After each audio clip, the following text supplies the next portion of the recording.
privileges for the duration of his fellowship. Without objection. And now, Mr. President, I ask the Chair to execute the order of September 17, 2025, with respect to Senate Joint Resolution 71. Under the previous order, Senate Joint Resolution 71 is discharged, and the Senate will proceed to consideration of the joint resolution, which the clerk will report. Senate Joint Resolution 71, terminating the national emergency declared with respect to energy. There will now be up to 6 hours for debate only, with the time equally divided between the leaders or their designees. Thank you, Mr. President. I rise to begin a discussion that we will have over the course of the next couple of hours about this Senate joint resolution, a privileged motion pending before the Senate that I filed together with Senator Heinrich to terminate a presidential declaration of an energy emergency that he issued on his first day in office. The President took a number of actions on his first day in office, and obviously the one that got the most attention was the fact of his inauguration and the celebrations about that. There were other actions that were taken, the pardon of January 6th criminal convicts, and other pardons of individuals, including one notorious drug trafficker. But there was also an action that was taken that did not get attention immediately, but I started to pay attention to a few days after the inauguration, and that was President Trump's use of a statute known as IEEPA, an international emergency statute, to declare an energy emergency in the United States. The IEEPA statute is broadly worded. It allows a president to declare an emergency when there is a significant and unusual challenge to the United States that stems primarily from a source outside the United States shore. The president has used IEEPA to declare an energy emergency. He's used IEEPA to impose tariffs on virtually every nation in the globe, and he's also used the statute in other ways. I was puzzled by the president's determination that America in January of 2025 was in an energy emergency, because I went back and checked and found that the United States at the beginning of the Trump administration was producing more energy than at any time in the history of the United States. Where's the emergency? We were producing more oil, gas, and coal than at any time in the history of the United States. Where's the emergency? And even more exciting to me, because of its tremendous acceleration, we were producing more alternative energy, low-carbon energy, geothermal, wind, solar, than at any time in the history of the United States. And we've seen this in Virginia. To give you an example, when I came into the Senate, Virginia was deep in the bottom half in this country in solar deployment. Now we're in the top 10. Offshore wind was nowhere in the United States. Now we're nearing completion of an offshore wind farm off the shores of Virginia Beach, Virginia, and we will be the leaders in the nation and begin producing components that can help us lead in the world when it comes to offshore wind. So where is the emergency? I looked through the president's declaration and could see nothing suggesting the U.S. was in an energy emergency. But you declare an emergency for a reason. And the emergency was declared not because there was an emergency, but because there was something the president wanted to do. And as you read down in the emergency declaration, you found what the president wanted to do was allow a bypass of environmental regulations for energy projects. That's what he wanted to do. And he declared a sham emergency in order to do that. I found it further interesting as I read, well, what is the definition of energy projects that are getting a bypass around environmental regulations? It was not all energy projects. It was oil and gas and coal. But not wind, not solar, not hydropower, not geothermal. Sometimes I hear folks say they're for an all-of-the-above energy policy. President Trump is embracing an all-of-the-below energy policy. If it's not a fossil fuel under the earth, it will not be prioritized by this administration.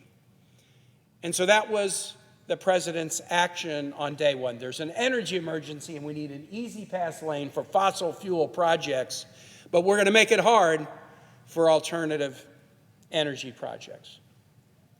And so I dusted off the statute, IEPA, and found that a single senator, even in the minority party, can challenge a presidential declaration of emergency and be guaranteed a privileged vote on the Senate floor within a set period of time, a prompt vote on a simple majority that cannot be filibustered. And that is what we are doing today. In fact, you can challenge a presidential emergency every 6 months. I challenged the president's energy emergency with Senator Heinrich in March, and it was a partisan vote. Democrats said there's no such a thing as an emergency, it's a sham. Republicans said we're sticking with President Trump. And Senator Heinrich and I issued a warning on the floor in March. We said you are going to see higher energy costs because of what President Trump is doing, and you are going to see jobs lost because of what President Trump is doing. Energy costs will go up because the cancellation of clean energy projects will constrict the supply of energy at a time when the demand is increasing, and the natural economic reaction when you constrict supply in a time of increasing demand is that people are going to pay more for household energy. We were not convincing then. Maybe people didn't believe that our prediction would come to pass, but 6 months later, we're renewing the challenge, and we're here to say that what we said on the floor last spring has happened, and we are seeing dramatic increases in the price of energy for American consumers and businesses, and the slashing of American jobs so that Donald Trump can give an easy pass to the fossil fuel industry. It took a while for these effects to come to pass, but by the time we got to the debate over the reconciliation bill here in this body in late June and early July, it was pretty clear that the only energy emergency is our president. President Trump is the energy emergency. We are debating the spending law, the reconciliation bill, and I'm just going to go through some of the headlines. NPR, power prices are expected to soar under the new tax cut and spending law. Why would they soar? Because that tax cut and spending law reduced all kinds of production and investment tax credits for clean energy projects, making those projects unable to work. Demand's going up, you constrict supply, prices are going to soar. That was the prediction in July. Other articles from the same time. Trump mega bill gives the oil industry everything it wants and ends key support to solar and wind. Most of the power that's been added to the grid in the United States in the last couple of years has been solar and wind. It's cheap, it's native, it's clean, it's sustainable, it works. It's bringing people's costs down, but Donald Trump's mega bill gives the oil industry what it wants by dropping support for solar and wind. That's from CNBC in July. The story about how this was to benefit big oil was revealed earlier in February, shortly after the emergency order went into effect in The Guardian, how Trump is targeting wind and solar energy and delighting big oil. This was all laid out. There is no emergency other than the president himself. This is nothing but a giveaway to the oil and gas interests. Shortly after the passage of the reconciliation bill, EPA plans to end a program that makes solar power available to low-income Americans. Why don't we punish low-income Americans and make their energy costs go up? Why don't we do that? I mean, it's shameful for that thought to cross your mind, much less for you to do it, but that is what the reconciliation bill and the Trump energy emergency put into motion, punishing low-income Americans by making it more difficult for them to access what is now one of the cheapest forms of energy. And oh yeah, there was a prediction We predicted it on the floor in March that electricity prices were going to go up, and then others, when the bill passed, predicted it, but by July 24th, it wasn't just a prediction. Newsweek, electricity prices are soaring under Donald Trump. Inflation is too high because of tariffs and other chaotic economic moves on food, on building supplies, on health care, on pharmaceuticals, but the energy inflation is higher now than the general inflation rate because of Donald Trump's policies. Here's a chart that is one that got some selfish attention for me, how much Trump's big, beautiful bill could raise electricity costs over the next 10 years by state. Monthly bills in Virginia, $250 a month. Other states listed $480 in Texas, $350 in Iowa. We see the prices already going up. It is happening just as predicted. In mid-August, The Guardian says Trump's tariffs and green energy rollbacks push household electricity bills up by 10%, much faster than the core inflation rate, which is going up. So now energy inflation is outstripping the rest of inflation, and it's particularly hard for low-income households. And then finally, just last month, CNN Business, Trump vowed to halve electricity prices, but they're rising twice as fast as inflation. Electricity prices, that monthly bill that households pay together with their mortgage or their rent, together with food, together with health care, all of these are going up. We have a president who promised when he ran for office to deal with the cost of living, the cost to live. And what we see is a short attention span, focusing on sending troops into American cities and political prosecutions and firing of career prosecutors in Virginia and all kinds of distractions. And the thing he promised the American public he would do, bring down costs, he's not doing. The only energy emergency in the United States today is Donald Trump. And that's why I am pressing the Senate to vote. Do you want to listen to your constituents? Do you want to decrease energy costs? Do you want to give constituents the ability to have energy that's less costly and that's also cleaner, or do you want to just do what Donald Trump says and embrace a sham energy emergency to give an easy pass lane to oil and gas to bypass environmental regulations? Mr. President, this timing today is bad and good. It's propitious or disastrous. Last night, the administration announced that they were canceling billions and billions of dollars of clean energy projects all over this country, in every state, in Virginia, in Missouri, all over the state, all over the nation. Billions of projects that hire people, thousands of jobs lost.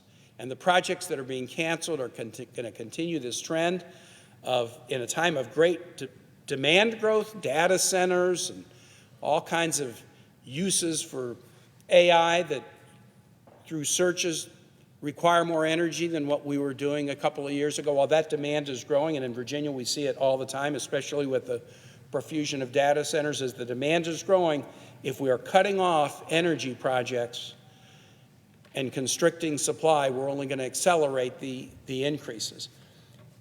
President Trump has canceled 20 energy projects in Virginia since he became president.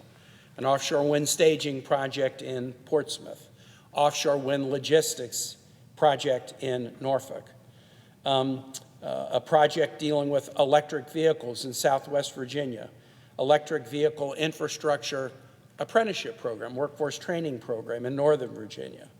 20 projects. Here's one. In Appalachian, Virginia, a project that would be implemented by the Virginia Department of Energy, which is part of Virginia state government. We currently have a Republican governor. The allocation of grant funds to the Youngkin administration's Virginia Department of Energy so they can do carbon capture and storage. This is a way to take current coal technologies and make them cleaner and more useful. canceled. Enhancing energy resilience, canceled. Hydrogen deployment, canceled. Reducing data center load impacts, canceled. Methane reduction, canceled.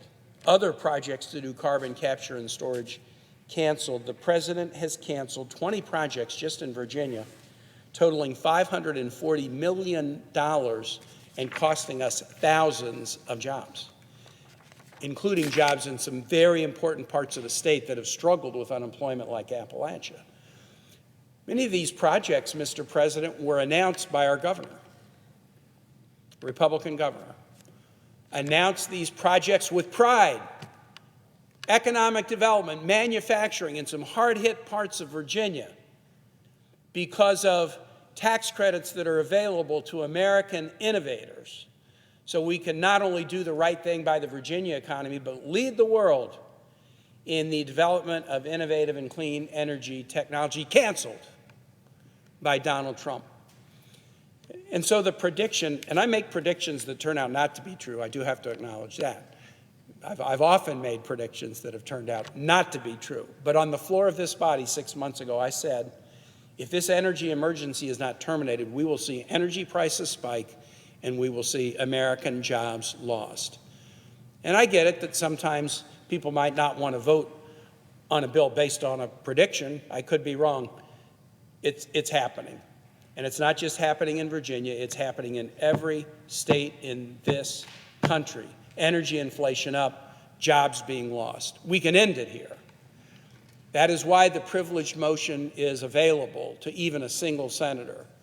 The privileged motions, and there are many different kinds of privileged motions. In fact, we'll be arguing about another one later tonight dealing with presidential war powers. All privileged motions kind of fit into the same zip code of enabling a senator to challenge potential overreach by the executive. They're very much kind of in the framework of the checks and balances. Executives have power, but the legislature should have power as well, and the legislature should have the ability to challenge overreach by an executive. In this instance, the declaration of an energy emergency when we're producing more energy than we ever have in our history as a way to give oil and gas an easy pass lane to avoid environmental regulation is making our environment worse, our costs higher, and our economy weaker. And so when we finish this debate on the floor tonight, I will ask my colleagues to support the resolution to terminate this fake emergency and restore to American consumers the ability to afford their energy costs. With that, I thank you, Mr. President, and I yield the floor.